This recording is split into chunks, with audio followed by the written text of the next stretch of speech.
All right, welcome to Get to Social Distillation, the submarine still of the internet, where we attempt to drop the beat and pour white lightning straight onto your brain. What are we talking about today, Samo? Well, we are revisiting a topic because we got some comments with our Mamdani episode, which were obviously geared towards the other side, I guess. There's one that could be vague, and I'm actually I'm going to kind of preface that comment as we get into it, and I might actually comment on it as well. But I did comment on another one. Via typing so they can actually see it because if they don't like us, they're not going to watch the next episode. Mm, But if you comment on their comment, they will see that you commented. So I'm going to go ahead and comment on all of them just so it might spark some curiosity. But apparently the clickbait worked. They listened to it for maybe 10 seconds and then had their own thoughts about it because obviously they didn't listen to it. But we're going to comment on those comments, which is going to be fun. Then we're going to, well, you wanted to go deeper into the psychological makeup of what would cause somebody to make those asinine statements. So we'll go into that. And if you're revisiting, yeah. because we commented on your comment, yes, they were asinine statements. So you can go ahead and cut us off now, or you can listen to why and Hmm. grow a little bit. So there's our this is what we do for you part of this conversation. You can grow a little bit, and then we might comment on the latest shooting, even though it's just fresh on the news, Yeah. especially since I came across some stuff in the AP. So this is the AP reporting, not necessarily our side of the aisle, even though I don't have a side of the aisle, but it's definitely not AP if I did. Yeah. Yeah, so we'll go into that a little bit, and it's tragic and it's horrible, and when you can kind of associate things to your own life, it actually makes it even worse. And I think that's the disconnect we get with social media and the world is you hear something and people can't actually attach it to their own life and feel that empathy, which is part of the process. And that was sadly, coincidentally appropriate when I said, I haven't looked on X in a while. What's going on in the news today right before we started recording it? Holy crap, another shooting at a church school, it looks like a Catholic church. Catholic Or church school, yeah. yeah. So And for those that aren't up on it, is it Minneapolis? Two dead, 17 injured as of this point, as of 28 minutes ago, which was the AP story that yeah. I have pulled up. So we'll go into that at the end. If you're here just for that, to like maybe skip 30 minutes or something, But because yeah, when we teased this last time of what we were going to talk about and why kind of we'd been procrastinating on these comments and we haven't actually talked topical news much lately, even though the last couple of weeks there has been stuff in the news. Yeah, so yeah, it and it's been a but flood of nonsense and just crap that goes nowhere. You know, exactly I the mean, we're back and forth with the low hanging fruit. We're back and forth on the Epstein files. We have this, nothing to report. We have this, nothing to report. That's been the news cycle for uh forever. the big one last week, I thought, at least from the right's point of view, that they were all a Twitter, no pun intended, over was Cash Patel coming out and saying that they had done a review of the FBI raid on Mar-a-Lago for these supposed the violation of file, but yeah, don't want to rehash that. Anyway, he said after the review, it was determined there was no lawful basis. Okay, if it was not lawful, then that means it Then that means was. somebody broke the law. Yeah, So you're investigating it and then recommending prosecutions on who now? nobody. Crickets. Yeah, yeah. I mean, Okay, so what's the point? if there What was the if you point did of that? something unlawful to a former president, does that at least like qualify as sedition? I You, I mean, I know it's not treason at that point, but at the same time, yeah. now that he's running again, is it Now, treason? I don't. now, if he had come out and said these things and then said, I cannot comment any further on this because we have begun an investigation into these a criminal investigation into these matters. Okay, well, nothing has happened yet, but at least something is happening or might happen. And so why are we going to comment on something that is meaningless? And then if you wade into that, the comments around it are all insane, like the comments from our video about Mamdani. It's just blasting something out there that is okay. So You know, let's take the one at the top here. Frauds, losers, charlatans. You people are idiotic and sad. Okay. So, Yeah. why? What Let's come back specifically to that one. prompted that? Let's come back. Let's Okay. start at the first one. All right. Yeah, yeah, because this one is kind of like the least interesting, even though it's the longest. Well, this is the one I had more comments on because well, hey, kudos to you. You actually wrote several complete sentences. Yeah, so this is like the That is one that something. might not be a All bot, right. right? Okay, so let's actually start with Danny Kerr 9144. Danny Kurt, excuse me, 9144. Wow, guess the American education system really is as bad as people say. Okay, so what I want to know here, and this is one I'm going to leave a comment on because are you commenting on us or are you commenting on the other commenters? Hmm. Because you're the last one until the one that came in today was there. Are you commenting on the other commenters? Because actually leave it on their post instead of just saying it out loud. Because if you're commenting on us, here's my problem with this one.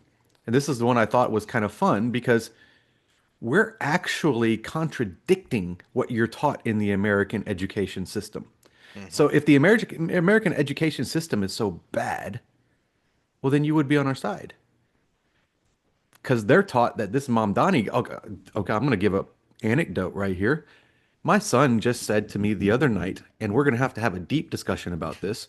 It was like 10:25, and I go to bed at 10:30 every night, so we didn't get deep into it. But he said something about evil, this and that, and capitalism. And I was like, wait a minute. I don't think you know what you're talking about, and I kind of want to know where this information came from. So we're going to have this discussion when we can sit down for 20 minutes or 30 minutes. But yeah, that's the American education system. If it's not, it's showing up in Minecraft and whatever the other Roblox or whatever those other games that everybody gets on. Hmm. And our statements in the last in the episode in question, not the last episode in question, contradict what you're taught in the American education system these days. I know. I'm in the American education system. I'm back in it now And you're too. back in it Yep. now too. So your comment makes no sense relative to the things we said. Now, if you're saying Yep. we're not intelligent, I mean, I haven't had a B since 2012, Well, and I haven't let had me anything less than, and that was the only B I've had since 1998. Okay, here's what I so bring to the here's what I bring to the party here because you bring in the psych and I bring in the history, which is yeah, the American education system really is as bad as people say, but probably not for the reasons I'm making an assumption here because you weren't clear. Probably not for the reasons you think they're, Danny. First of all, did you know that the American education system for over 100 years was incredibly decentralized and it created a thriving economy and great universities and institutions, and then all of a sudden in the late 1800s along came the progressive movement and they instituted a standardized centralized education system based on the Prussian model. hmm. Prussia, as in before it became unified and became Germany as we know it today, after a war with France and some other shenanigans. Anywho, the whole point of the Prussian model Was was to that make kids, soldiers and factory workers, workers. Yeah. exactly, people are widgets, and we are going to craft the widgets in these factories. And the schools were factories. Yeah, that is where it started. And it only got worse as it got infected with even dumber ideas than that. And this also brings me back to some of our friends with dumb social media posts that make comments like the people who we think are stupid are the ones that are wanting to get rid of the Department of Education. And I'm like, yeah, all these people that are the product of the Department of Education that you're calling stupid, that actually makes their point. my favorite point about the Department of Education is people are shocked when I tell them look up when it was founded. 1979. Hmm. All right, we won two world wars and landed men on the moon without a Department of Education. Ever since it was instituted, we have only gotten dumber. Look at test score, look at whatever metric you want, and it has only gotten worse since the Department of Education was founded in 1979. Well, and this is part of one of my problems with my degree that I'm working on is because there is a big push, and I think this is one of the basis for the replication crisis, is it's one of the many reasons, but I think it's a big one. They use a word, operationalize. We are trying to operationalize this, which is actually, if you break it down, I'm going to put it in layman's terms, is to create a systematic definition for things that happen in life. Which, there are reasons to do that, but when you make it the emphasis, you get things like we can make a standardized test that you train the children for, and they're going to be smart. That's not how it goes. Mm. You will find the smart kids with that, but you will not train people to be smart. So what you have to do is take a more skill development standpoint and look at things like how repetition matters, how motor learning differs from verbal learning, how it differs from written language, how it differs from all kinds of things. We had this discussion in my psychopathology of children class the other day because she was bringing up learning disability, and which is considered a psychopathology. So don't look at the word psycho, okay? Psycho means psychological, right? So learning disabilities are considered in that category, and all the focus is on reading. You look at anything, it's the focus is on reading. And I piped up in class. I was like, I think this is a cultural thing because we just put all the emphasis on reading. Because I deal with people teaching them how to move. And we have a term, and it is technically our technical term called a motor moron. And there are people that have difficulty with motor skills, but it's not emphasized because we're not chucking spears and, flinging rocks at birds or and stuff like that to try to eat. We're sitting at a desk reading our emails, the memo about the memo about the memo about the meeting, right? Yeah. So, yeah, so that reading takes precedent, but this happens in all ways, shapes, and forms. So you want to talk about the education system? The education system is designed around pass this test instead of learn these skills. There you go. That's my opinion. If you don't like that, And well, the wrong channel for you, I test guess. the test is more and more frequently biased towards a particular ideology. Speaking of which, Union Jack says, typical quote, I only see politics by random labels, end quote. Do you also think Hitler is, quote, socialist and North Korea is a, quote, democratic republic? LMAO. Which is Yeah, funny because that's why I was like, maybe we can give this person the benefit of the doubt that they're commenting on the commenters because Hitler was, in fact, hold on, I have a tab up for this. Hitler was, in fact, a democratic socialist. Here we go. He was the National Socialist German Workers' Party, also known as the Nazi Party. That is what Nazi stands for. Far right? Yes. yeah, I don't Okay. remember the Deutsch anymore, but yeah, that's what it stands for. Hmm. National Socialist German Workers' Party. Okay. There's Well, uh, Nazi wouldn't be in there because German would be Deutsch. yeah, So, yeah. yeah. Um the DS well, I don't remember. Anyway, the Jonah Goldberg, back before he lost his mind, wrote a really great book called Liberal Fascism, and it was about the roots of the historical roots of fascism and how it was something of the left. We now look at communism versus fascism as the extremes of right versus left, and they're really just two different ways of doing the same thing. Okay. The idea that fascism is ultra right, do you know where that came from? Stalin. when the Good source. fascist Good source. when the fascist movement grew, and it was essentially created by Mussolini. It's a Latin term. He came up with the term the fasci, um, which was the bundle of sticks that was a symbol of Rome. Anyway, Mussolini's whole point, what his kind of uh, lightning bolt moment was from Marxist ideology, it was workers of the world unite. The communist movement was supposed to be an internationalist movement. Mussolini said, well, wait a minute.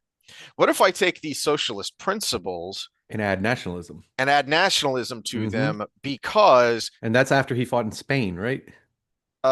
yes. But Yeah. I think also he was See, I got a little looking history in me too. Okay. he was looking at what was happening in the USSR, which was, as Reagan pointed out rightly, an evil empire, because it was an empire and it was evil. And if you don't think it was an empire, just look at all the stands and all the people still trying to break away from Russia.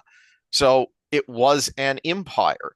And from the very beginning, just ask the Ukrainians, there were a lot of problems Or the Poles with or the East Germans or the yeah. Ukrainians, the Turks in the Central Steppes, and all of these people said, "No, we are our own people. We want our own thing."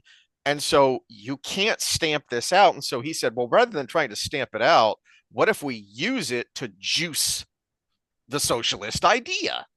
And so he broke away from the international movement and made it a nationalist movement.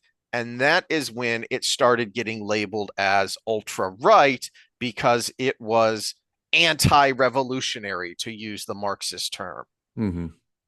So that is where the idea came from, that it was far right. No, these were just different kinds of socialists. This is where the public private partnership comes from, is rather than having a central committee that would directly direct economics, you would have ostensibly still private firms, but the government would tell them what they wanted to focus on, what they wanted to do, you know, all these other things. Hmm. Um, Yeah. and So, the and also, I want to address the racist part of that is what people don't realize from a modern standpoint. We try to attribute our modern life onto past mm, and even onto other places, because what people in, especially the United States, don't realize is the rest of the world isn't as diverse as we are. That 14% that is Black, African American, whatever label you want to put on it, is not the same around the world. In Africa, it's like 99%. In Europe, it's not even close. In the United States, 14% is a lot. The Hispanic, the representation, the Asian representation, all of that, that doesn't exist other places, and especially didn't exist in 1930. And so when you say nationalist in Italy or Germany or any of that, it also had a racial component because you knew where someone was from by looking at them because we didn't have this thing called diversity. So they could actually look at somebody and say, "Oh, you're Jewish and you're German." And that makes a difference.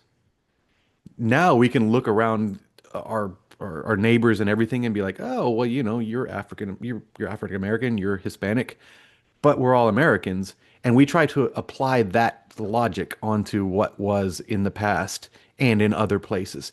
Even in Germany now, unless you're in a major metropolitan area, I went to the beer garden and I talked about this in a previous episode. Yeah, you can tell differences between families, but there was no difference in ethnicity in that entire place. About 400 people there. I kind of did a systematic count where I just took an area and counted and then multiplied it by that many areas. So give or take 20 people, there was about 400 people there. And not a single one of them was what we would call diverse in the United States. In fact, I had to like pick apart. I was like, okay, that person's probably related to that person. And these two people intermarried here, and now these two families are together. And it was actually, when you take that other diversity out, it was easier to see. And it's somebody just travel, please. Just travel before you comment and that would fix a lot of things. But we can't put our same experience on the past or other places. So when you hear nationalists, yes, it also has a racist bend because Hmm. you knew where people were from. Well, but also it has a racist bent nationalism because of Germany. If you look at the history um, of Italy, they did not have the same programs. And in fact, when Germany tried to get them to deport their Jews to Germany, they resisted until basically the point where the country was split after the Allied invasion, and then Germany essentially took control over the northern half and started, rounding people up. But before then, Italy didn't because that wasn't part of their culture, their history, their heritage. And Well, and it Italy's a makes little bit weird because they are slightly more ethnically diverse than your well, average but it makes sense European because of country. geography. Hmm. It's just a short little boat trip from northern Africa to you know, Hmm. Italy. So, and then you got the Sicilians, which are different than the Italians, and then you got the Greeks, which are right there. You've got all of this, the Moors, they were a couple hundred years removed from the Moor invasion of all of that area of the world. So, it's, it makes more sense that they would be more diverse, Yeah. just like it makes sense that the US would be more diverse, right? Yep. All right. This longer comment, this one's kind of fun to me because it is a bit of a head scratcher. Um, anyway, Okay, so uh, this is Mandy Gish 64. Mendigish. Okay. Yeah, because the Republicans in charge are doing such a great job. All right. First of all, um, Okay, so I when blew up her picture, her profile picture. It says, "No room in my heart for prejudice." Okay, okay, yeah. good for you. Um, if you bothered to listen much at all, you wouldn't hear anyone. I'm the guy on the right. I'm the guy who read Rush Limbaugh's first book when he was in eighth grade. I'm the super conservative nerd, political dork here. And when was the last time I praised the Republican Party on any of our episodes, Sam? Oh, Uh, maybe pro number one when we talked about the border wall. that, and then So when I talked about 381 one of the episodes one ago. of the channels I follow, Rageaholic, did a video trashing Lincoln, and I had to rebut it because I thought it was really dumb. And that was the founding of the Well, Republican but I mean, Party. that's one of the times the Republicans did the right thing. Yeah, I yeah. mean, okay, there's no room in my heart for prejudice, and you can't agree that Abraham Lincoln did kind of the right thing. We might Yep, have a little problem with consistency there, honey. yep. But also, Was that sexist of me to say honey? probably, Probably, yeah. this is the reflexive, emotional dopamine hit, throw out their rant that, okay, so how is that whataboutism helpful, and how does that help whatever your side is or seems to be or you think is? Well, and we need to make a huge distinction here. There's a big difference between saying, I like what the Republicans are doing, and holy crap, the ideas Mamdani postulates are just horrible. Hmm. There's a lot of room in between those two. And of course, we had 8 years of Obama where so I'm trying to remember exactly when I believe his his first 2 years he had majorities in Hmm. Congress. I think after the first midterm, I think the I think the House might have flipped, but the Senate, I think, was a tie. And then the Republicans got narrow majorities in both in his second term.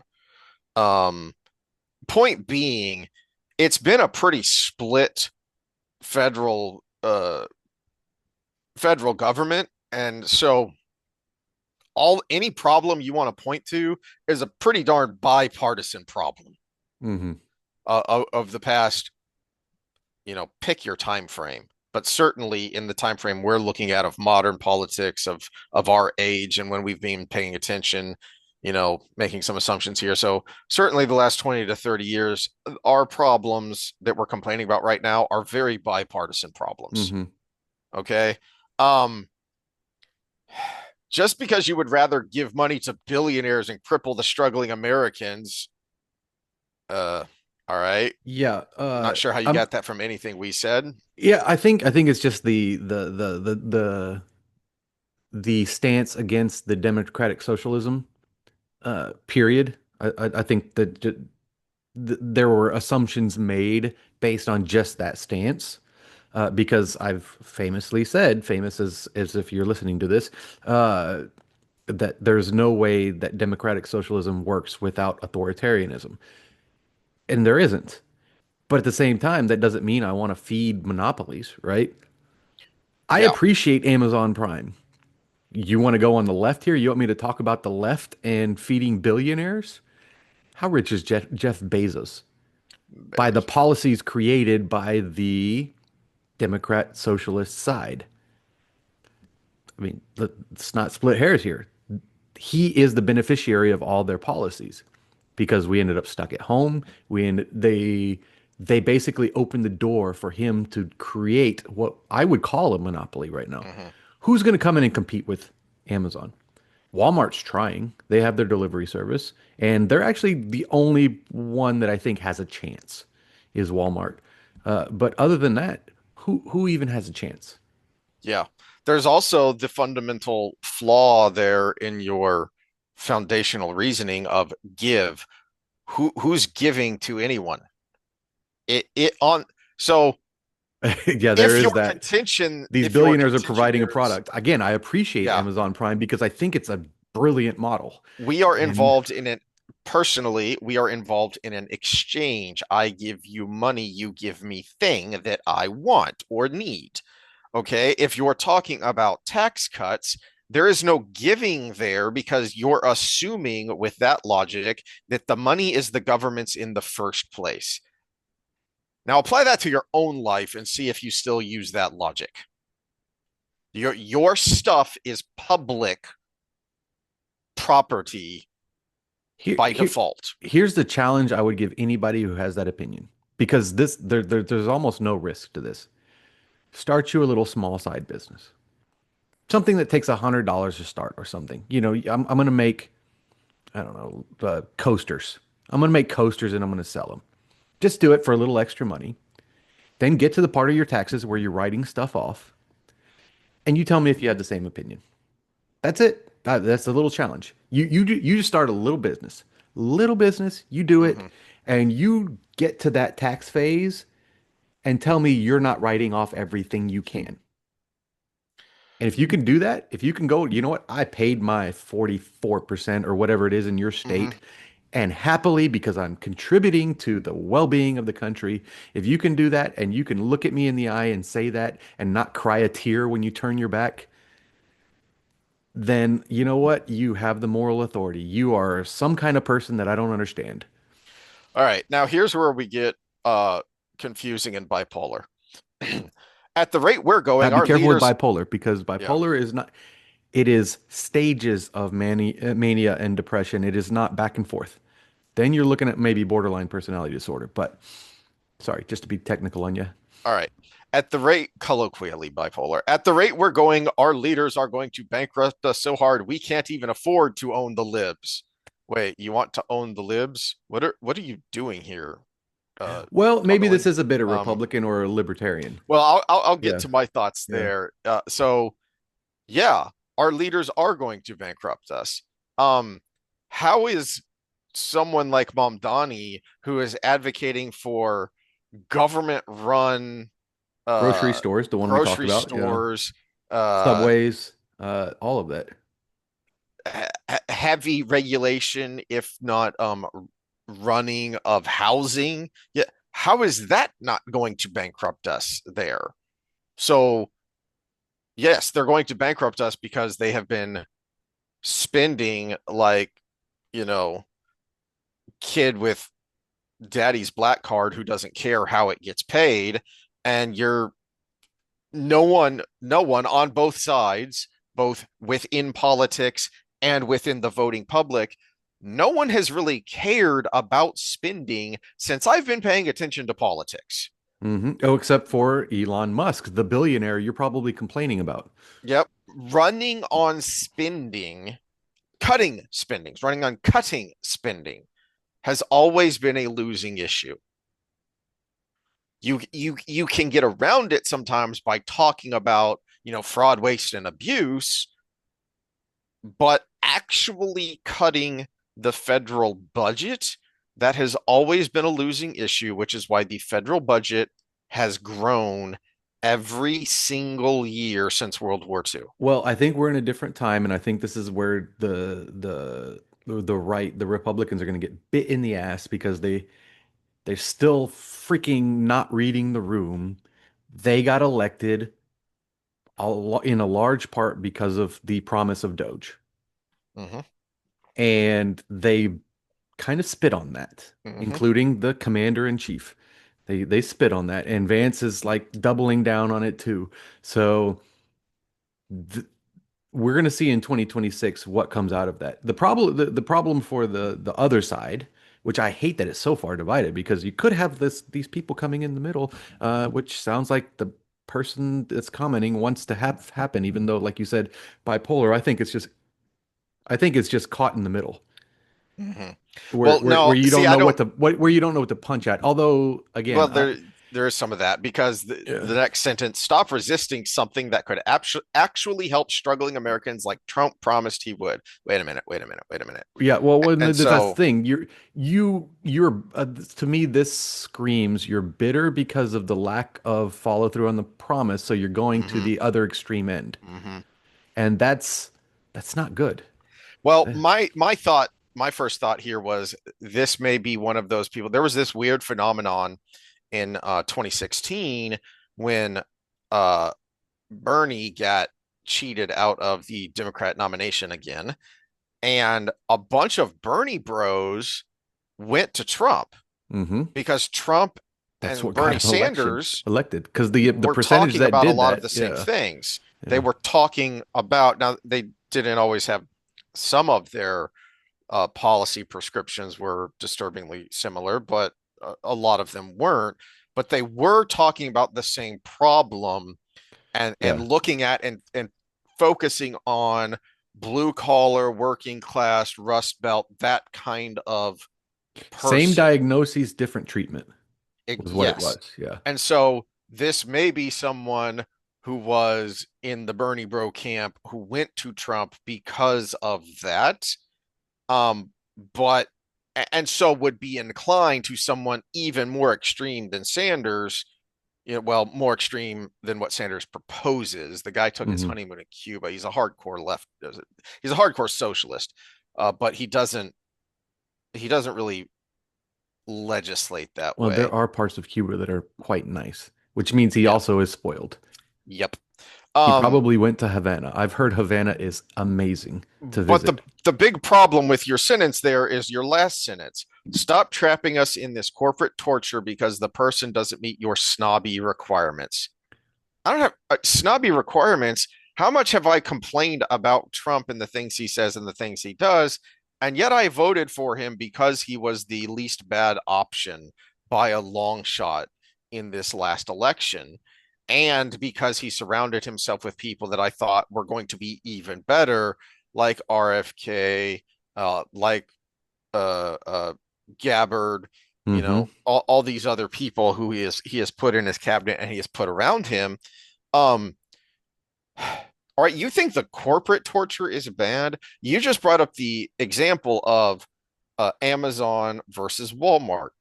Even if you don't like either of them, at least you have an option. At least you have an option of two competing brands. What happens when there's only one brand? And government is the ultimate monopoly.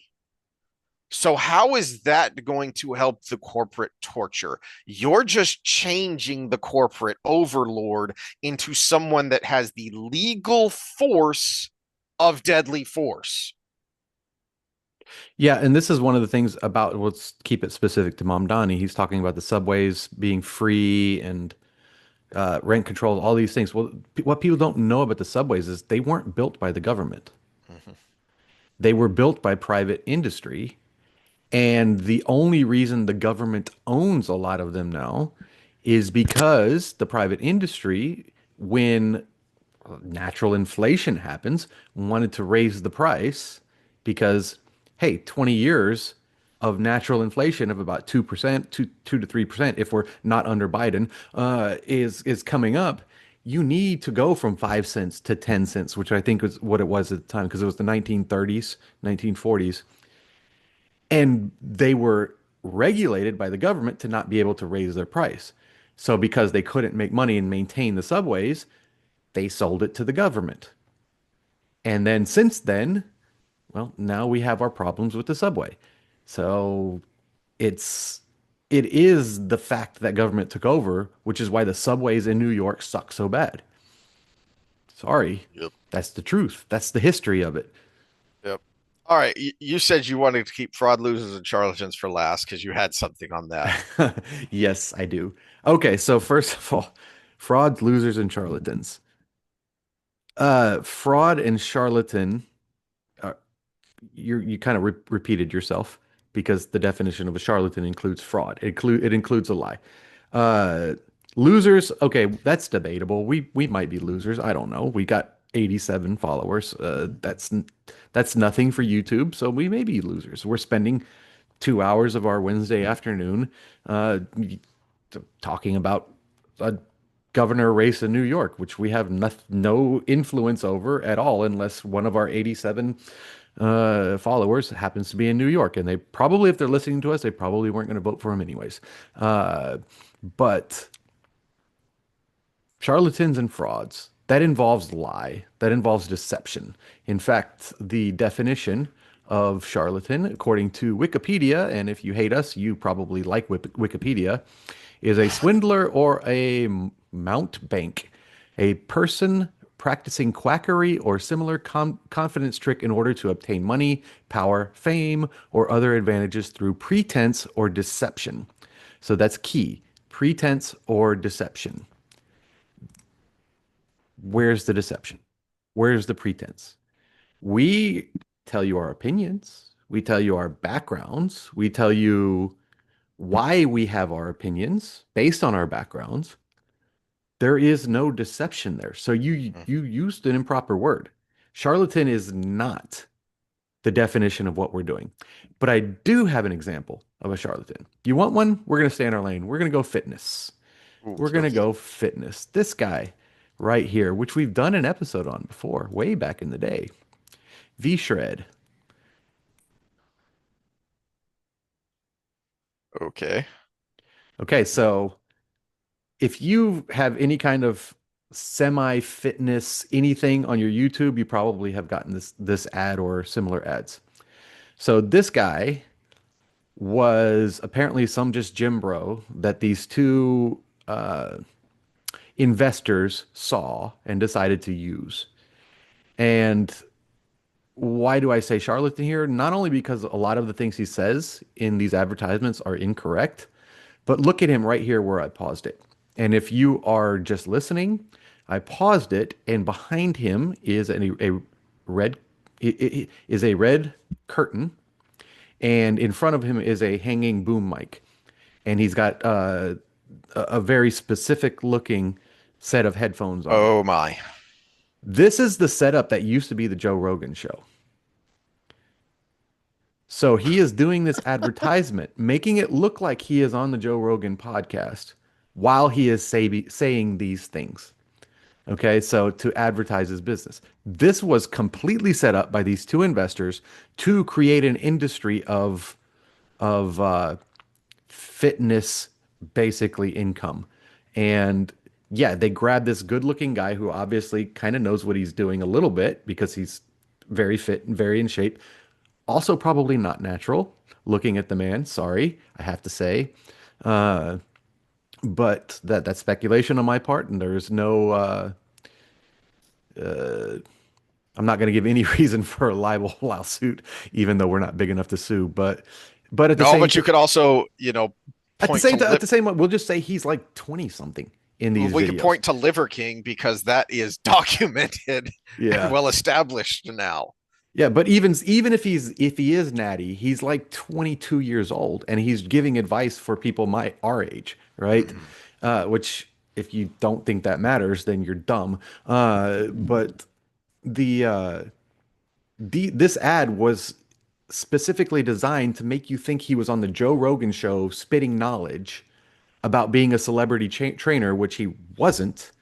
He was a dude in a gym two investors found that propped him up, made videos making him look like a certain thing, and sold a lot of freaking supplements.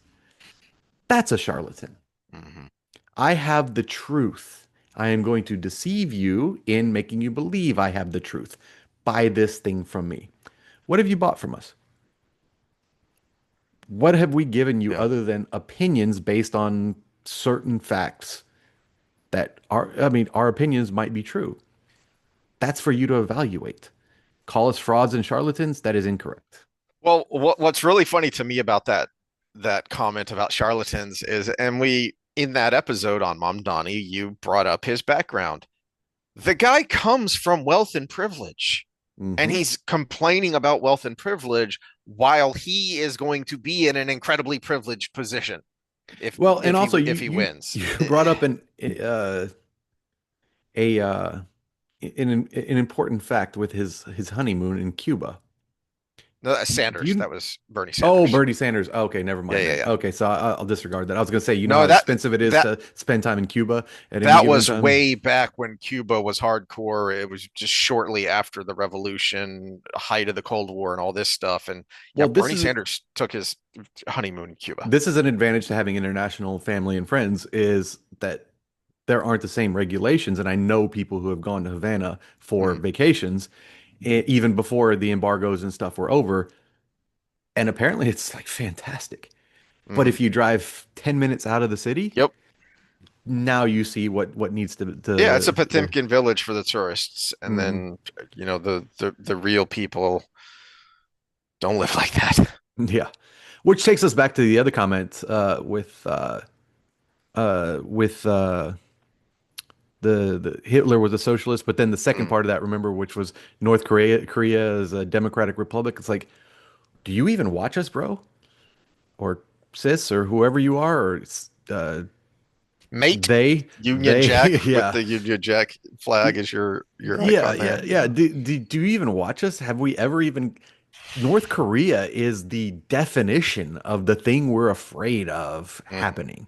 It is the best example of the extreme in the world today of authoritarian government. But yeah, it is a democratic republic in that that's what they call themselves, and that's what all of those kinds of places call themselves. Curious, isn't it? Hmm.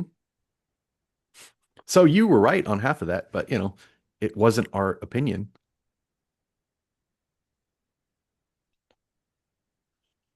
All right, that's enough old men yelling at clouds. The real point though to take these comments and hopefully do something constructive with them is what I wanted to talk about is have you go into more detail about something I've referenced before, which is, not only is the news dumb and so we don't want to talk about it, but the reaction to the news makes it extra dumb.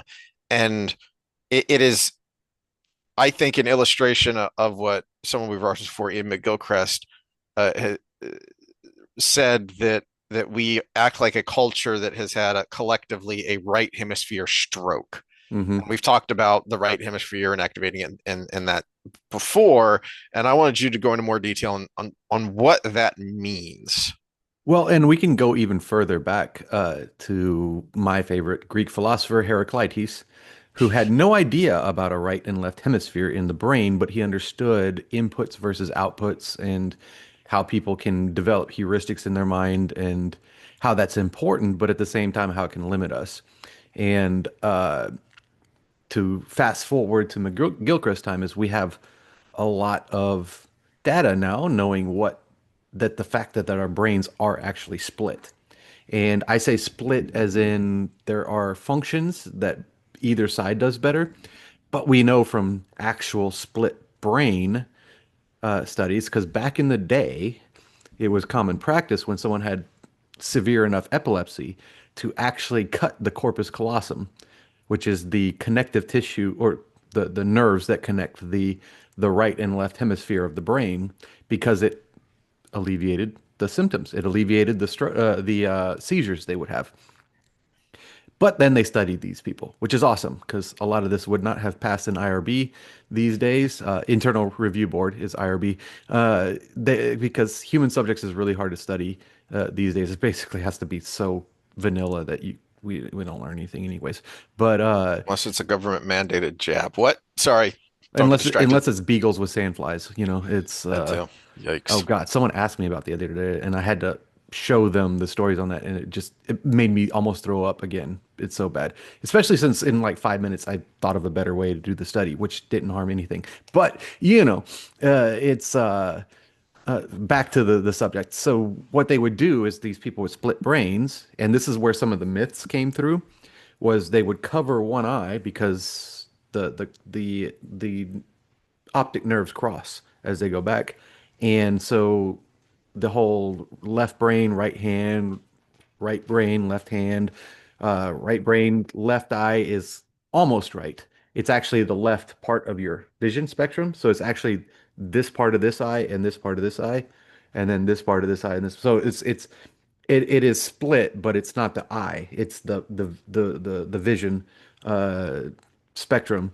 And so they would cover one side and they would have the hand, and the right hand would be able to write what they saw. So, like they showed him a chair and they would write chair. But if you did the other side and they had the word chair, they would draw a chair with their left hand. And so these things we started to parse out differences with left and right hand. And what became the misconception was that it was more creative on the left, the right hemisphere for the left side. And so left-handed people were more creative and right-handed people were more analytical, but that wasn't the case. What it turns out is the left side of the brain is things that are structured and let me put this as simply as possible. I'm going to be overly simplistic because there's overlap between both sides, and actually one side can compensate for the other. It just doesn't do it as well. Uh, but the left side is most of our language capacity is on the left side. So if you have a left hemisphere stroke, which is most common, that's why people have trouble talking. And so they come out and they just either babble. There's two different kinds. They either babble or they come out and they can't get the word out, but they know what they're trying to say, but they can't say it. And then the other kind of stroke is they're saying things and it just makes no sense. So there's two different sides on there, but it's because the language center is on this side. Why is it on this side? Because language is a model. Language is something we are creating a system for that makes sense of lots of things. So I say chair, you know what I'm talking about. I said the word chair. But if you look at a chair, you're taking inputs from your vision, you're taking all of these things are coming in, and now you're saying, oh, okay, that is this thing that I have a word for chair. And actually, the uh, over time, the older you get, the word chair comes faster than a vision of a chair.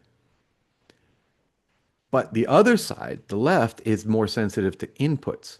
So if I look at a chair and I've been trained to see a chair, I automatically have that heuristic in my mind.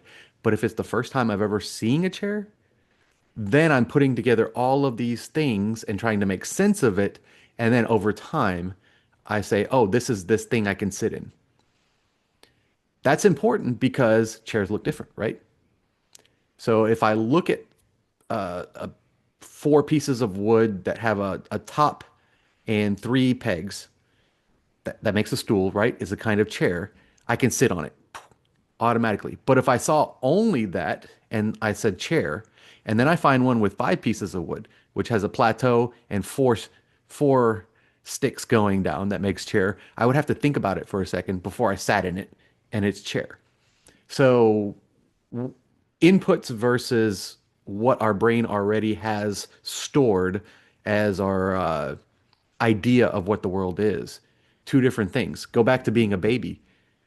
Why do they stare around like everything is so mysterious? If you're not seeing this, you're seeing me stare around the room because uh, they're seeing light waves.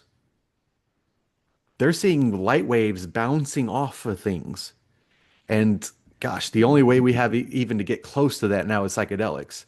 And what is that like for the first 5 months? We don't know because we don't remember, but our brain was already creating, oh, that pattern of light waves is mommy's face, which I already have an idea of because I was in the womb and I came out and now I can actually smell and hear and taste and all of those things. So over time, you recognize face. So when you see mommy, you see her face and it's the pattern you've created in your mind and you cease to see the light waves. If we saw the light waves our entire life, we would have gone crazy a long time ago. And the same thing in all things that are survival. The problem is the more Western we have become and the more I'm going to use the word control oriented of our environment we have become. I was going And to use the word comfortable, but well, but it leads to comfort. yeah, Controlling your environment leads to comfort, right? yeah. The more our brains have shifted to the left of this is how things should be versus this is how things are. And we see it in things like pop music. That beat makes you comfortable, right? It doesn't matter the words. They could put any words in there. Justin Bieber said baby like 34 times in a row or something in a song, and everybody bought it because it's comfortable. The beat helped them dance. They got along with the music. They got the hive mind, everything pulled together. But you hear a song with discord and it makes you a little bit uncomfortable. A lot of people can't handle that. So society has pulled us in this direction. Okay, roads are a good example. If I wanted to go to the Kroger that's 2 miles that way, and I was left to my own devices, I'd be hopping over rivers, I'd be going through this, I'd be finding my best path through the trees. But no, I get in my car, I go to Oak Avenue, and then I take a left on 518, and then I take a right on 528, and I'm there. Especially if you live in the kind of places where we do, where it's pretty flat, and so everything is laid out on a 90-degree grid on cardinal directions. Hmm. So even more so. But now go back 100 years, and I have to take the other path because I don't have a car. Mhm. Maybe I have a horse, but let's say I don't. Not only am I navigating my way through the woods and over the bayou there, but there could be copperhead snake somewhere. There could There almost be, certainly is. yeah, there most certainly is. Yeah, if you didn't see it, it's still there. It's so there could be all of these things along the way that my brain has to be receptive to. And look at kids nowadays. You think if I even put a snake on the side of the sidewalk outside, I'm gonna do this one day. I'm gonna get a rubber snake and I'm gonna put it right next to the sidewalk in my yard and see how many people. I'm gonna put. I have cameras, and outside it's considered public, so I can put it there. I'm gonna put a trail camera out there and see how many people actually react to the snake because people do their morning walk with their phone in their face these days. They walk a pattern with their phone in their face. I'm gonna put a rubber snake out there. Okay, we got our social experiment coming. I will report on this channel. Oh, it's gonna be so fun. I wonder how many people shit there. I just speaking of snakes, I just driving through the parking lot of the campus to go to my first class yesterday, and a half dozen times someone was driving and just zipped right by, and I can see your face there, child. You never looked in my direction. Hmm. Good thing for you, I was looking, okay? Because otherwise you would have been T-boned a half dozen times. Walking to class, I'm the one dodging people, you know, because practically everyone else is staring at their phone and every once in a while glancing up just to make sure they're not running into something. But yeah, my gosh, yeah, it we're making it worse. What it is that we're talking about, we're making it worse. Oh And, yeah, yeah. and it's not just it's not just the how we live with the comfort with the devices. It is, these comments that we spent, too long ranting about, is comments like that, the social media that we post on and that we consume, and that algorithm that gets us in these feedback loops, that's just making it worse. Hmm. Uh, uh, all of this is atrophying this ability to make sense of the world. Well, you used a key word right there, and the word was atrophy, right? This is what people don't understand. Even people in my department at this point is the brain. So the synapses of the brain, I talked about seeing light waves with the baby. When you're born, you have too many connections. Mm. And what is actually happening as you develop is a whittling down of these synapses to what matters. And this can be environmental, this can be social, this can be cultural, all of these things. That's why someone from a different culture has struggle if they come in from in their 40s to say they came from, I don't know, Uzbekistan and came to the United States. They would actually have trouble adapting to culture, which is fine as long as you're trying. It's fine as long as you're trying, okay? Hmm. But you have this trouble because you grew up the first 25 years of your life, which are really the most important. Your brain, the synapses in your brain have been developing around a certain way of being. And now you've come to a place that has a different way of being. It can still happen. It just happens slower than those 25 years. And it's, or especially even the first 5 years of that life. So it's actually a whittling down to be efficient because the brain only has so much capacity because it is a physical thing. As long as it's a physical thing, these stupid movies were like, oh, we're only 1% of our capacity. What happens if you unlock it all and they're That all of a was sudden a disproven a long superhuman? time ago. Yeah, Yeah. no, you're using all your brain all the time. It's just a certain percentages for certain things. And uh There's also redundancies, which is how you can suffer mhm. massive brain damage and recover. Takes Well, some work, but okay, yeah. oh, you talk about that. If my eyes were poked out today, in about 5 years, my ears would have new connections to the optic nerves that were originally connected to my eyes, and they would have new connections to my fingertips, the nerves that control your tactile. So your brain adapts over time. It just gets slower as we get older. And uh, shoot, where was I going with this? Well, so speaking of brain damage, it now I didn't realize this until Oh, before I we think we're started recording. You accelerating, pointed is this. what I'm thinking. Yeah, We're but accelerating that because everything is created on patterns. You know, mm, we talked about the road going here. We talk about language. Language is a and as I pattern. understand it, the right hemisphere is what helps us recognize and then navigate these patterns. And if we are narrowing our focus, and we are letting that atrophy now. So what does McGilchrist mean when he talks about we are a culture that acts like we've had collectively a right hemispheric stroke? And I didn't realize until right before we started recording, and then you said that's actually incredibly rare to literally happen. That Hmm. for whatever reason, most strokes occur in the left. So it's incredibly rare, but when it does happen, what happens? It, you lose the ability to assess novelty. Trying to be concise in my speech here.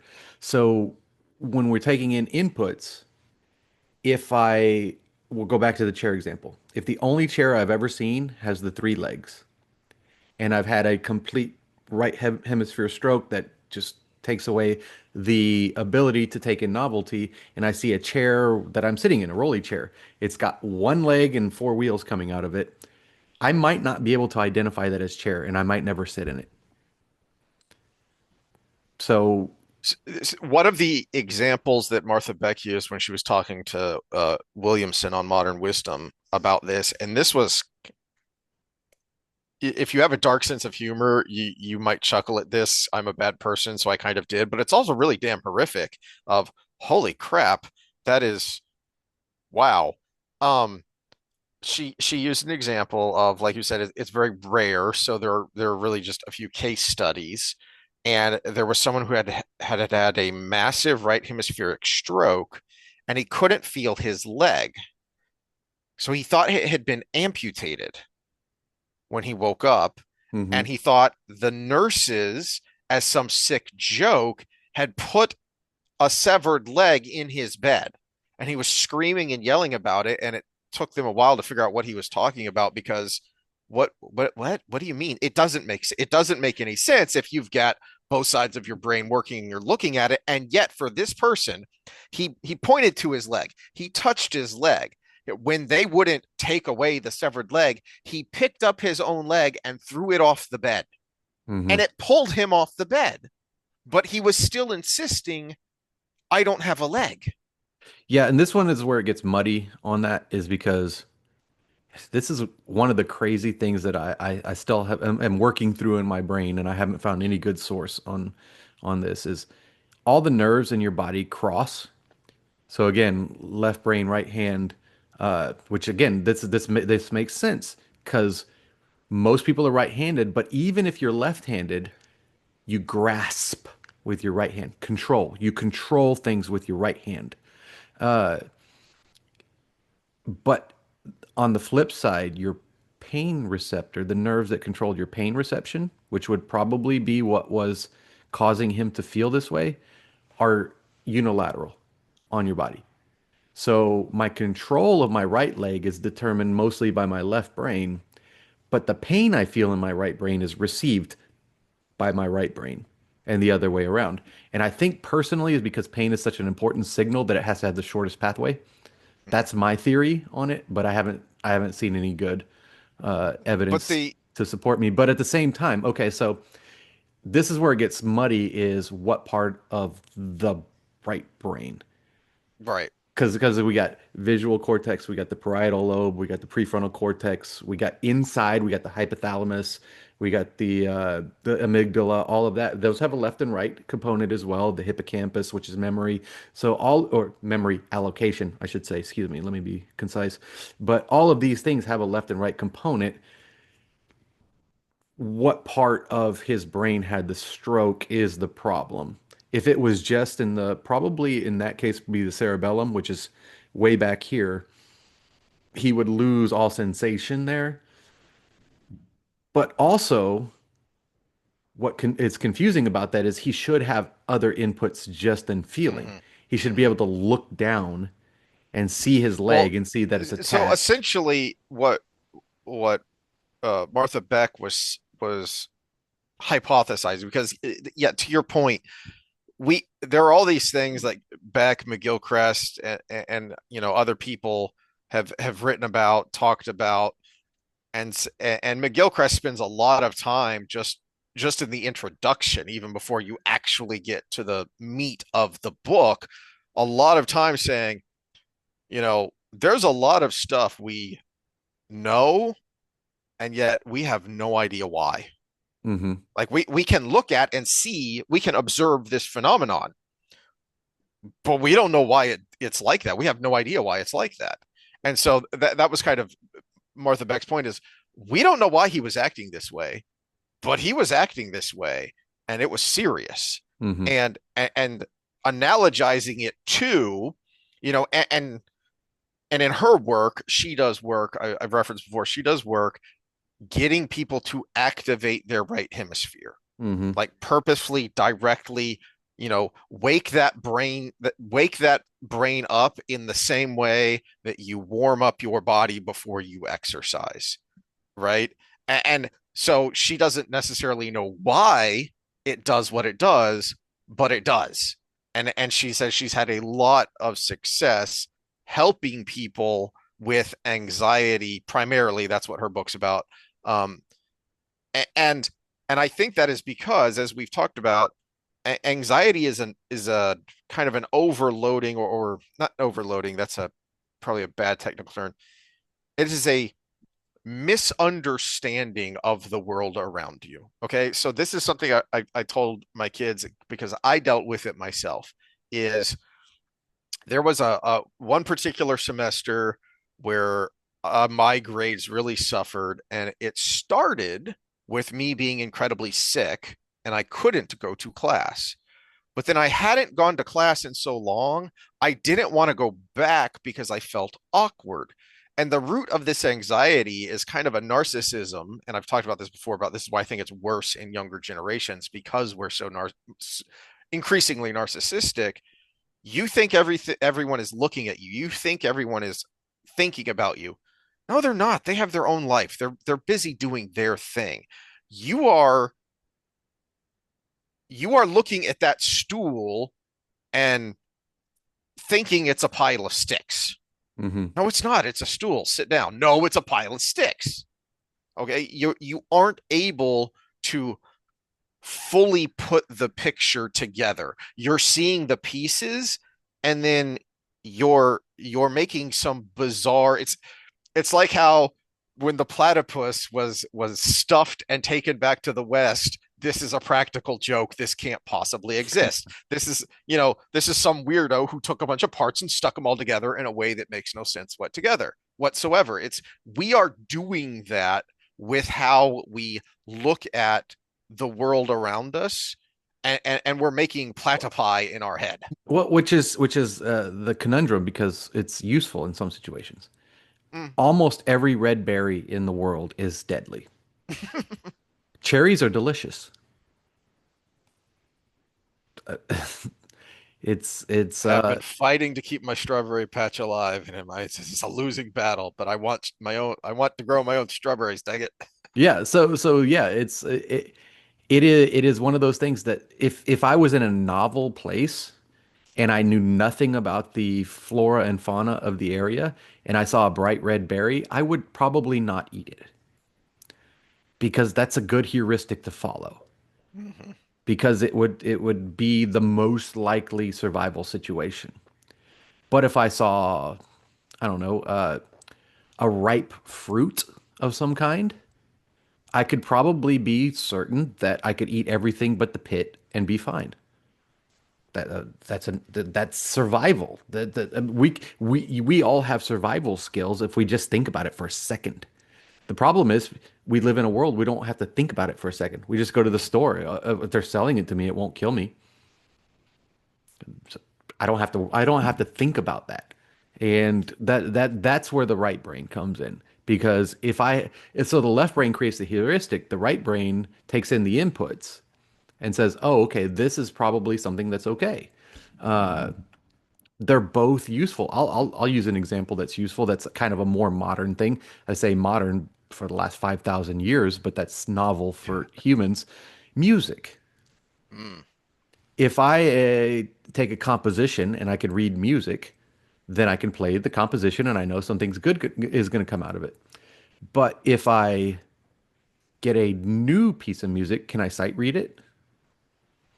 Well, now we've got an interplay. Okay, so can I make up something new? Okay, so you say I want a 4/4, I want this, and I want this kind of emotion. Boom, that's going to be almost completely right brain. If you give me a composition and say practice this, and I want it to be perfect, that's going to be almost completely left brain at the end of the.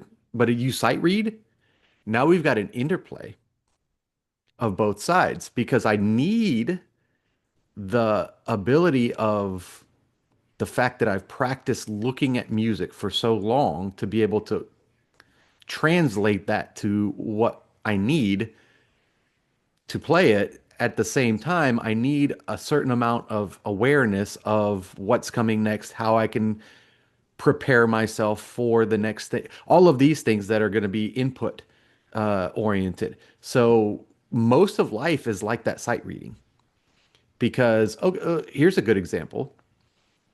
Uh, think of some place you go to often and then driving home. Remember driving home. You don't. You don't remember driving home because there was nothing new. But now go say somebody gives you an address and it's out in the middle of buttfuck nowhere and you've got to navigate your way through it. You're probably using your GPS, you're probably using a map if you're back from our day, all of these things. You can remember that entire drive because it was all about inputs.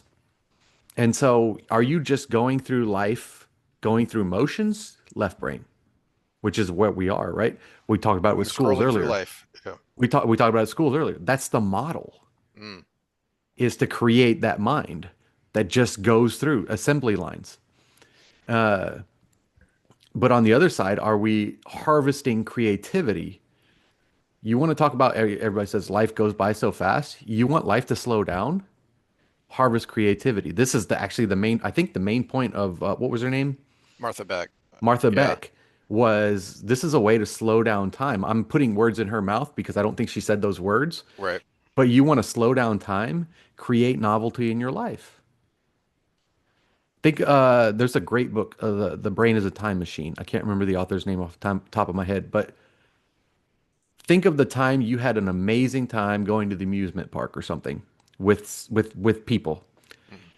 And time seemed to fly by then, but you have every memory of every bit.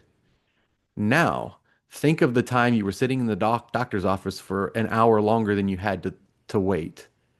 And someone says, "Oh, did you wait long?" And you say, "Yeah, it was forever." "Oh, what do you remember about it?" "Nothing." All right. This is why you can't remember the guy's name because I don't know how to pronounce that. Dean Bonomano. Yeah, that's right. Yeah. Bionomano, something Yeah. like that. Yep. So, the redundancy is one of the reasons why older people feel like time is going by faster. One of it is relativity Hmm. because you've just had more time to live. The other is redundancy because we get in patterns. Shoot, I need to remember this, bring this up in my aging class tonight. But but yeah, repetition. Actually, I just read a paper for that damn class on how diversity of experience, i.e., you don't just do one thing. You don't just go to work and then come home and sit on your ass all day. You do this and this and this and this, and you spread your efforts out over time, actually leads to better mental health and age. And it makes sense Oof, that because is when we talk about doom scrolling through life and the algorithm, Mhm. and you are constantly getting Back to our the main topic same of, yeah. inputs. Hmm. Yeah, you're the scope of inputs you are getting is narrower and narrower and narrower. Hmm. These are the things I like as I scroll through the Instagram reels. So these are the things I'm going to see. The creepy thing about it is my phone actually feels, I feel like it knows the time of day. Mm. Because if I'm just like, I'm going to go to bed and I scroll once, it's always this is the sacrifice of a man. This is the dad experience. This is all the things that actually bring tears to my eyes all pop up at once. If I'm doing it right now, if I bring up my phone right now, let's see what comes up first. Instagram reel that pops up. Oh, explore page. Kickboxing. Kickboxing. Oh, someone getting hit in the nuts. Kickboxing. Okay. Second one. Uh, what the hell is that? Someone got an electrode to their private parts. Okay, so What? apparently funny, violent videos are the things that pop up in the middle of the day. But if I'm about to go to bed, it knows like at 10:15. I'm like, oh, I got 15 minutes before bedtime. It's oh gosh, I don't know if you've seen this one. It's some, I looked at the comments, like some Slavic or something movie where there's people in a helicopter and a bunch of kids, and apparently they just rescued the kids and they can't take off because people that know physics, hot air from the fire actually makes it harder for the propeller to elevate the helicopter. And so they're dumping all weight, and he's telling all the kids to throw their shoes out and all this. And all of a sudden, the helicopter starts coming up. And then the pilot looks out, and the guy that was telling everybody to do everything is sitting on the ground because he sacrificed himself. Things like that pop up at about 10:15 every night. And it makes me cry and scroll and cry and scroll because I'm a human and I have to, like, something funny has to pop up for me to like come out of that moment. Uh but yeah, that's how we're going through life, is like you perfectly described it. The doom scrolling through life. I want to go ahead and quote you on that, and I don't know if anybody's ever said it, but we're gonna stick with it. if you want to know how you can stand outside and say, you know, the sky is lime green, that's how. It's, the comments that we talked about, which were clearly fallacious and or hadn't even bothered to listen. It, well, this is where we have to transition and get into trouble because this is sadly the best. This is why this matters, okay? Because it looks like, because I was just checking a second ago from sources I trust, it looks like this latest shooter in Minneapolis Oof. has the kind of mental illness we're not allowed to talk about on YouTube or we get banned. A mental illness that for years now we have been affirming. A mental illness where you look in the mirror and say, black is white and white is black. Slavery is freedom. The contradictions that Orwell warned us about, and we are doing it to ourselves, to our children, to our culture. Where is that going to lead? How is this social contagion spreading and spreading so seemingly fast? Well, it's because we have conditioned ourselves to look at our own leg and say, it's not there. You touch it, it doesn't matter. It's not there. You pick it up to throw it off the bed and it makes you fall out of the bed. It doesn't matter. It's not there. Well, then that's an interesting point you bring up because maybe it's been something in the back of my mind, but now it just came to words was Pavlovian conditioning. The cure for Pavlovian conditioning is accessing the right brain. Hmm. Because the dog who hears the bell and starts salivating could still have the capacity, and this is difference between dogs and humans, but should still have the capacity to say, there's no food there. Mhm. There's no food there at all. Now I saw something the other day that it's one of those things that, and I think this is why how the internet is training us because on the surface it sounds fun, it sounds nice. It was this girl brought a clicker, and every time she had a happy thought, she would click it, Hmm. and then all of a sudden, at a point in time, she could click it and have a happy thought. She Pavloved herself, right? And that sounds good because you're like, we want to have happy thoughts, right? And people share Uh, that stuff, right? But at the same time, that's how you train people to be controlled. that's what you take a hit of whatever for is to get Oh, that I'm going to give a better dopamine hit. example. I'm going to give a better example. That's what a laugh track is for. Uh-huh. Think of Yeah. Jimmy Kimmel's show or Colbert Report or any of those late night back Yeah. to, Johnny Carson or whatever. They had a laugh track, right? Applause. So they would say something and the little thing would shine to the audience to applause and people would applause because the group effect, right? The Ash studies. That's what I was trying to think of. The Ash studies. You're in a group. You're going to do things a certain way. The applause comes up. Everybody goes ah together. Now you're in the audience and you hear the applause.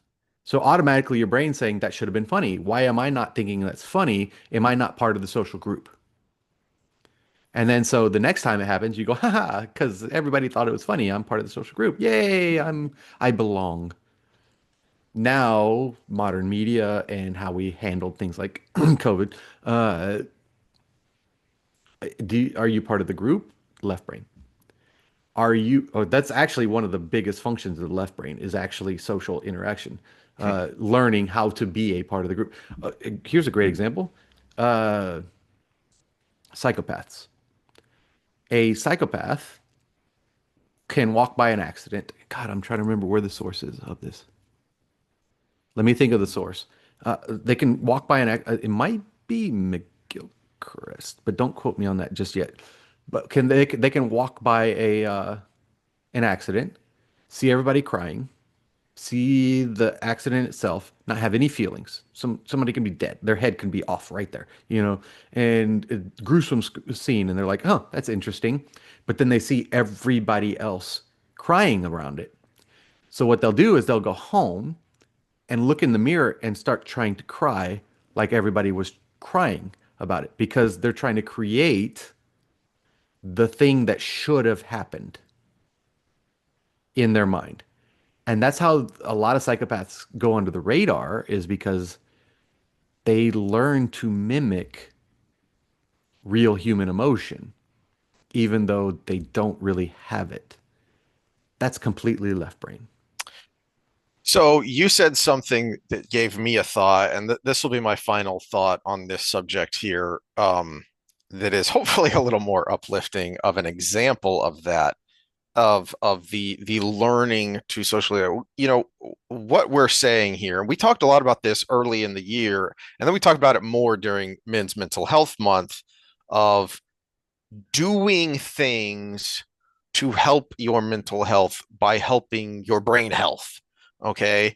You were learning a skill, you were learning to play the piano, you're teaching yourself to play the piano as something new.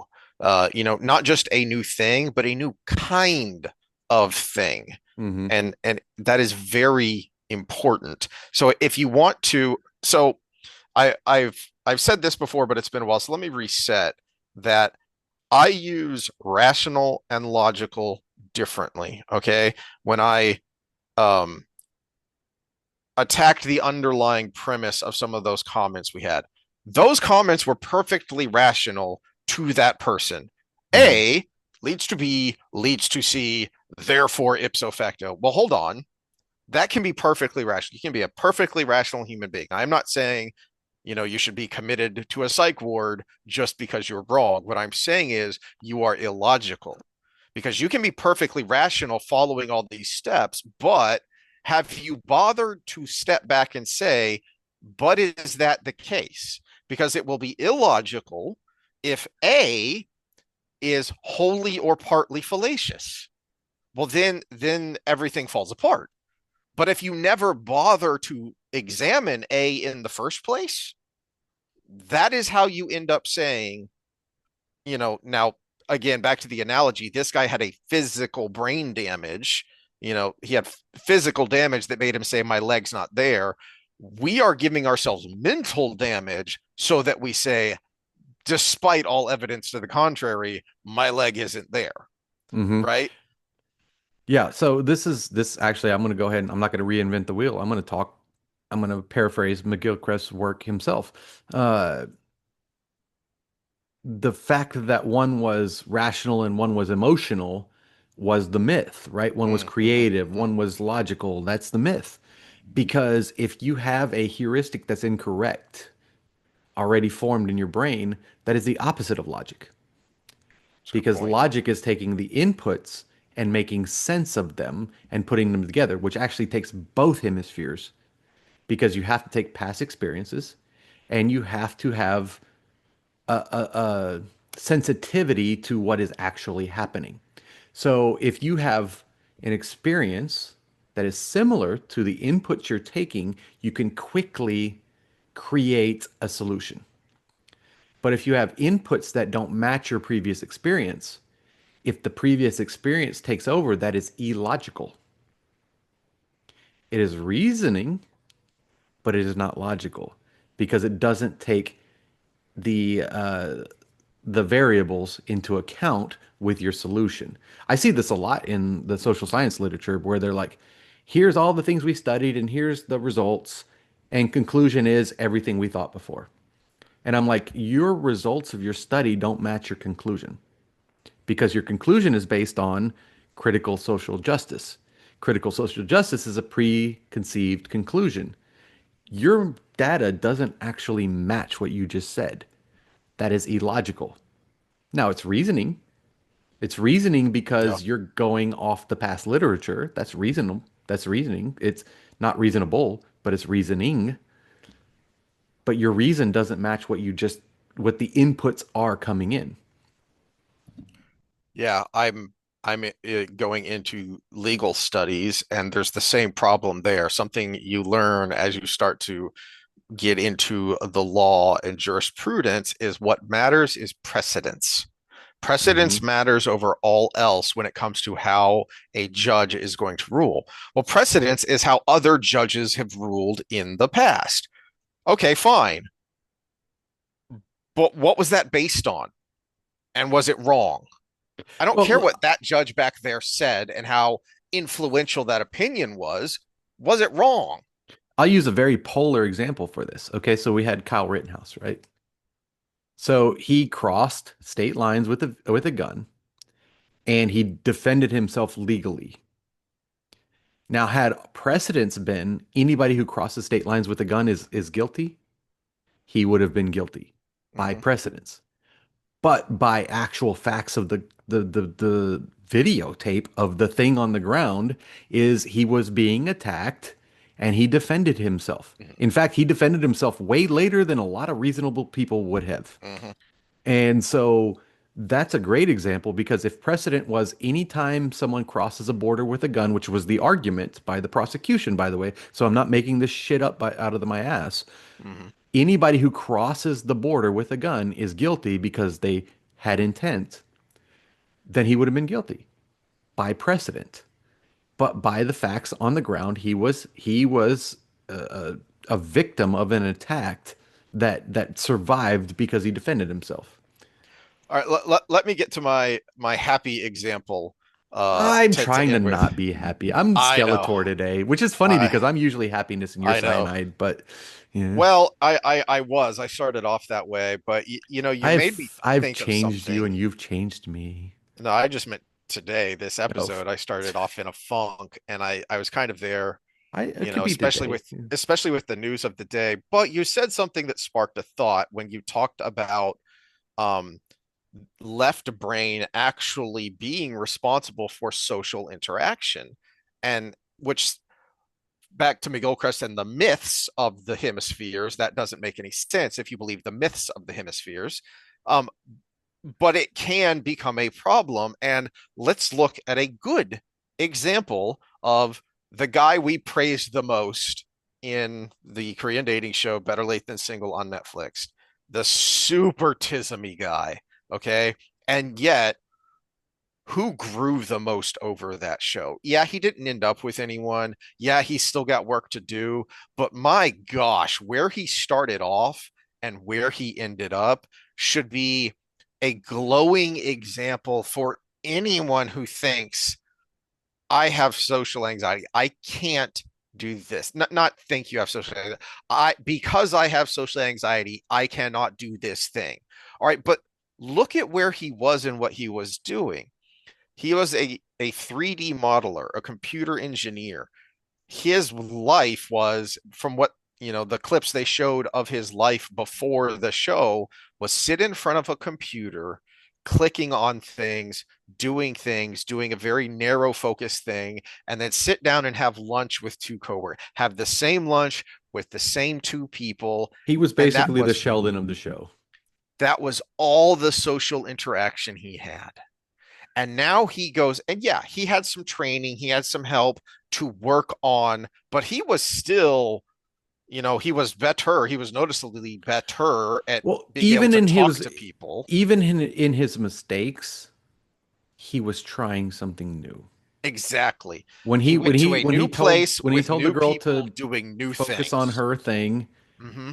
and oh, I see that you like somebody else. You should focus on them because I don't really like you. He cried about that. Why did he cry about that? Because he tried something new and then he realized he did the wrong thing. Hmm. And that's called making mistakes, which is how we learn very Oh no, well. you made a mistake. Oh yeah, but look how you grew. Look how Hmm. much he grew And what did he do over in that response to that? He super. apologized to her and he said, I made a mistake. He used the words, well, the Korean version of the words, at least translated, was, I made a mistake. I should not have said that. And I Hmm. think I messed everything up. And by the end of the show, they're sitting around a table having dinner, and he's making the whole table laugh and Hmm. say, "You're a lot of fun, dude." Yeah, he should have focused in on Angry Face Girl, but what she, I mean, I Uh, actually, the Angry Face doesn't bother me. I think she was probably one of the hottest girls on the show, but I there is hope for him though, because look how much he grew, Hmm. you know? So look what you can do if you get yourself out there doing new things in new places. Well, and actually, this is actually one of the I'll praise shows like that, and this can include shows like Biggest Loser and other shows we've complained about. Is when you take somebody out of their comfort zone, that's when you get that right brain growth. Mm, hmm. Because you used the word earlier, and I've got the book behind me. I didn't have it up, but it's in the bookshelf. The Comfort Crisis. One of the reasons we become more left brain is because it's diff it's very difficult psychologically to leave comfort. Because and if you're sitting there comfortable back in the day, 10,000 years ago, comfortable was not the norm. Comfortable was I just killed a woolly mammoth with my five friends, and we have food for 6 months if we take care of it, right? If it's cold enough to keep it, not from rotting. So, or we can dry it out or whatever. That's comfort. But guess what happens when you don't have the woolly mammoth meat? You're starving. And that was the majority of the time. The majority of the time was I need to find food. I need to find shelter. Oh my gosh, a saber-toothed tiger is going to eat my family. I need to maybe die trying to protect them. And even if I die protecting them, they're probably dead. So, this was life way back when, and now we live in what Michael Easter would call the comfort crisis because we don't have to. He even talks about just shitting in the woods, how If different that if is. you have never done it, it's not pleasant. Uh, what did one of our mutual friends, the affable gentleman, say? Don't ever use a lily pad to Yep. wipe. They have spikes on the bottom. You don't realize it, but there are tiny little spines there. But I got some good news for you. If you squat instead of sit, you don't have to wipe as much. So, there is that. But at the same time, just the fact that we have toilet paper. I mean, goodness, air conditioning. That's Mhm. the one comfort that I don't know how I could give up is air conditioning. And I know our Russian friend Isomorphic could probably laugh at me, but you don't live in Southeast. Dude, I invite you. You can come stay at my house for however long you want, just to hang out. I don't know what the traveling rules are from Russia right now, but Yeah, who knows? you can hang out. I got the guest bedroom, and the upstairs gets hot even with the air conditioner running here. So yeah, you get South Houston weather, and you tell me you bust my balls about air I have conditioning. been down there in the winter and the air conditioner is kicked on. Yeah, exactly. Exactly. All So right. so yeah, that's the end of it, I think. Right brain, left brain, stupid comments. God, I'm trying to think of action. Oh, here's a good action plan. Watch a video other than us. Uh, dang it, I had it up. Dr. K and fuck. Sorry. Sorry for the English there, or French, whatever they call it nowadays. Do the French really cuss that much? I don't I know. have no idea. Dr. K and where's it at?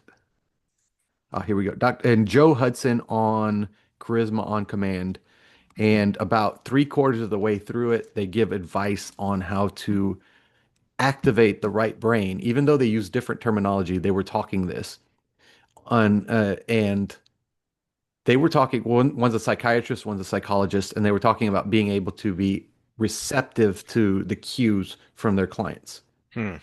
which is important. If you work with people, you got to be, if you're an engineer, you can be completely left-brained. I'm sorry. You can be like absolutely, actually, the more left-brained you are, the better because equation A ends in result B.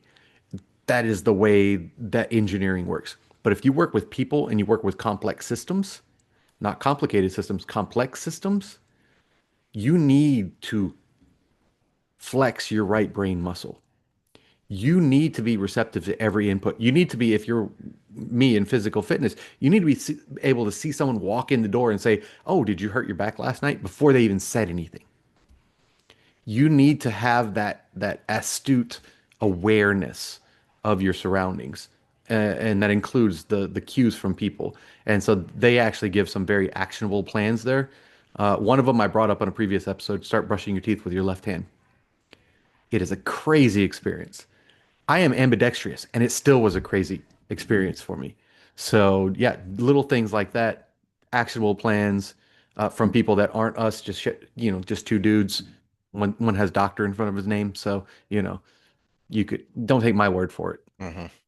Go for a nature walk because it's different every time because Well, and they say nature is touch changing. grass. It's not just about touching grass. It's about getting out in novelty. It's about getting out and Yep. hearing sounds. It's about getting Hmm. out and feeling the texture of everything. So it's not just go outside. I have a very freshly mowed lawn. It's kind of cookie cutter. It's not going to do a whole lot for me. Hmm. But when I get in my garden, that's a different story because I'm trying to help it grow and manifest into something that I like, right? So or that is tasty in the long run. I made some great salsa, by the way. You have to try it next time you come down. But other than that, yeah, just inputs versus what you think the world should be. The is versus the ought. It's the old what is that? John Locke or Kant? Kant, I think. Yeah, I think it's Kant. The is versus the ought. Start thinking more about the is. Hume, Hmm, David Hume. We were I both was wrong. wrong on Yeah, both yeah. counts, All and right. I'm okay to admit that. So, Well, speaking of new experiences, we will see y'all next time for more Wheel of Time relationship talk and specifically first meetings and how they go and which is and about inputs, by the way. and then how that leads to something. Because we got started on this with this dating show of, hey, we talked about relationships, but how do you go from that first meeting, that introduction, that impression, and then get to the next step or steps? Is uh, we can talk about relationships all we want, but yeah, how do you? What if you're trying to get there in the first place? Okay, so I'm going to So, re-listen to that thing I just suggested people listen to because I want to give more. I know what I want to say, but at the same time, again, I want to be more representative of what the actual professionals on, because that input, that right brain thinking we're talking about is actually one of the keys to charisma. And, us D&D nerds, we know there's a score in charisma. Part of charisma is being receptive to the other person.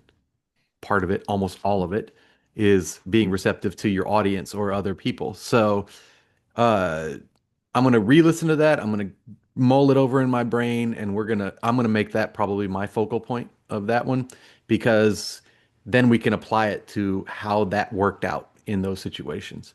And I might have some real life examples because I know where I've gone right and gone wrong in previous mhm. relationships, and that's a great thing about experience.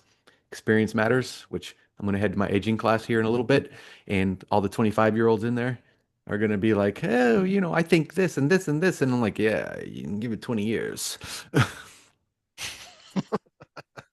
All right. Well, we will see y'all then. All right, later.